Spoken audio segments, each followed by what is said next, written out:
ನಿಮಗೂ ಗೊತ್ತಿದ್ದಂಗೆ ಮೊನ್ನೆ 2 ಎಕರೆ ಬೈಲ್ capsicum ಬೈಲ್ಕ mess ಬಿಚ್ಚಿದ್ರೆ ಇವತ್ತು ಗೂಟಕ್ಕೆ ಕಿಲ್ಬೇಕಾಗಿತ್ತು. ಸರಿ ಬಿಡು, ನನ್ನ ಫ್ರೆಂಡ್ಸು ಕೂಡ ಕಿತ್ಕೊಂಬತ್ತಾ ಇದ್ರು, ಅದ್ರ ಜೊತೆಗೆ ನಾನು ಕೂಡ ಕಿತ್ಕೊಂಬತ್ತಾ ಇದ್ದೆ. ಎಷ್ಟು ಗೂಟ ಹಾಕೋನಪ್ಪ 2 ಎಕರೆ ಬೈಲ್ಕ ಅಂತಂದ್ರೆ 2700 ಗೂಟ ಕೂಡ ಹಾಕಿದ್ರು. ನಾನು ನನ್ನ ಫ್ರೆಂಡ್ಸ್ ಎಲ್ಲ ಏನಪ್ಪ ಮಾಡ್ದಂದ್ರೆ 10 ಗೂಟ ಕೂಡ ಸಪ್ರೇಟಾಗಿ ಡಿವೈಡ್ ಮಾಡಿದ್ರಿ. ಯಾಕಪ್ಪ ಅಂತಂತಂದ್ರೆ 10 ಗೂಟ ಹಾಕಿದ್ರೆ ಕಟ್ಕೊಂಡೋಗಿ ಈಸಿಯಾಗಿರ್ತದೆ, ಎತ್ಕೊಂಡೋಗಿ ಒಂದು ಹತ್ರ ಉಡ್ಯಾಕ ಕೂಡ ಈಸಿಯಾಗಿರ್ತದೆ ಅಂದ್ಬಿಟ್ಟಿದ್ದು. ಈ ಕಡೆ ನನ್ನ ಫ್ರೆಂಡ್ ಕೂಡ ಕಟ್ಕೊಂಬತ್ತಾ ಇದ್ದು, ನಾನು ಕೂಡ ಕಟ್ಕೊಂಬತ್ತಾ ಇದ್ದೆ. ನಮ್ಮ ಟಾಣೆ ಬರೋ ಏನೋ ಚೆನ್ನಾಗಿಲ್ಲ ಗೊತ್ತಿಲ್ಲ, 10:30 ಮಳೆ ಕೂಡ ಬೀಳ್ತಾ ಇತ್ತು. ನನ್ನ ಫ್ರೆಂಡ್ ಫೋನ್ ಮಾಡ್ಬಿಟ್ಟಿದ್ದೆ, ಮಚ್ಚ ಪಕ್ಕದವ್ರದಾಗ ನಮ್ಮದು ಬಳೆ ಗಿಡಕ್ಕೆ ನೀರು ಬಿಟ್ಟಿದ್ನಿ, ತುಂಬು ಸ್ಟಾರ್ಟ್ ಆಟೋಮೆಟಿಕ್ ಆಫ್ ಮಾಡ್ಬಿಡಂಗೆ ಮೋಟರ್ ಕೂಡ ಆಫ್ ಮಾಡ ಅಂತ ಕೂಡ ಹೇಳಿದ್ನು. ಸಿಮೆಂಟ್ ಆ ಕೆಲಸ ಕೂಡ ನಾನು ಮಾಡಿದೆ. ಅದಾಗಿದ್ದಾದ್ಮೇಲೆ ಟೈಮ್ ನೋಡಿದೆ 1 ಗಂಟೆ ಆಗಿತ್ತು. ನಮ್ಮ ಮಾಲೂರು ತಾಲೂಕು ಉಲ್ಮಂಗ್ಲ ಹೊಸಕೋಟೆಯವರು ಇವರು ಅಯ್ಯಪ್ಪನ ಮಲೆ ಹಾಕಿದ್ರು. ಅಣ್ಣ 200 ಎಲೆ ಬೇಕಾಗಿತ್ತು, ಬಲೆ ಎಲೆ ದೇವಸ್ಥಾನಕ್ಕೆ ಅಂತ ಕೂಡ ಹೇಳಿದ್ರು.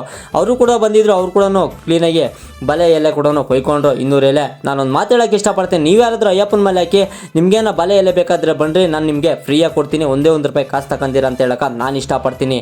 ಸಿಮೆಂಟ್ ಅದಾಗಿದ್ದಾದ್ಮೇಲೆ ಮೊನ್ನೆ ನಮ್ಮ ಚೇತನ್ ಬ್ರೋದು ಡ್ರಿಪ್ ಪೈಪ್ನೆಲ್ಲ ಗುಜ್ರಿಗೆ ಹಾಕಿದ್ರಿ, ಆದರೆ ಮೆಸ್ ಹಾಕಿಲ್ಲ. ಯಾಕಪ್ಪ ಹಾಕಿಲ್ಲ ಅಂತಂದರೆ ನಮ್ಮ ಆರ್ಜೆ ಬ್ರೋಕ ಬೇಕಂತಂದಿದ್ರು. ಯಾಕಪ್ಪ ಅಂತಂದ್ರೆ ನಮ್ಮ ಆರ್ಜೆ ಬ್ರೋ 1 ಎಕರೆ ಕ್ಯಾಪ್ಸಿಕಮ್ ಬೆಳಿತವ್ರೆ, ಅದಕ್ಕೋಸ್ಕರ ನಮ್ಮ ಆರ್ಜೆ ಬ್ರೋ ಟೆಂಪ್ ಎತ್ಕೊಂಬರಕ್ಕೆ ಟೈಮ್ ನೋಡಿದೆ 7 ಗಂಟೆ ಆಗಿತ್ತು. ನಾನು ನನ್ನ ಫ್ರೆಂಡ್ಸ್ ಎಲ್ಲ ಟೆಂಪ್ಗೆಲ್ಲ ಮೆಸ್ಸಿನ ಕೂಡ ಲೋಡ್ ಮಾಡಿದ್ರೆ. ನಮ್ಮ ಆರ್ಜೆ ಬ್ರೋನ ಹಂಗೆ ಕಳ್ಸೋದು ಬೇಡ ಅಂದ್ಬಿಟ್ಟಿದ್ದೆ. ನಮ್ಮ ಬಾಳೆ ತೋಟದಾಗ ನಮ್ಮೊಂದು ಬಾಳೆಗೊಳೆ ಕೂಡ ಕುಯ್ಕೊಂಬಂದು ಎತ್ತಿ ಕೂಡ ಟೆಂಪ್ ಕೂಡ ಹಾಕಿದ್ರಿ. ಅದಾಗಿದ್ದಾದ್ಮೇಲೆ ನಮ್ಮ ಆರ್ಜೆ ಬ್ರೋ ಈಗಂತೂ ಬಂದಿಲ್ಲ. ನನ್ನ ಫ್ರೆಂಡ್ಸ್ಗೆ ಏನೇನು ಬೇಕೋ ಎಲ್ಲ ಕೂಡ ತಂದಿದ್ರು.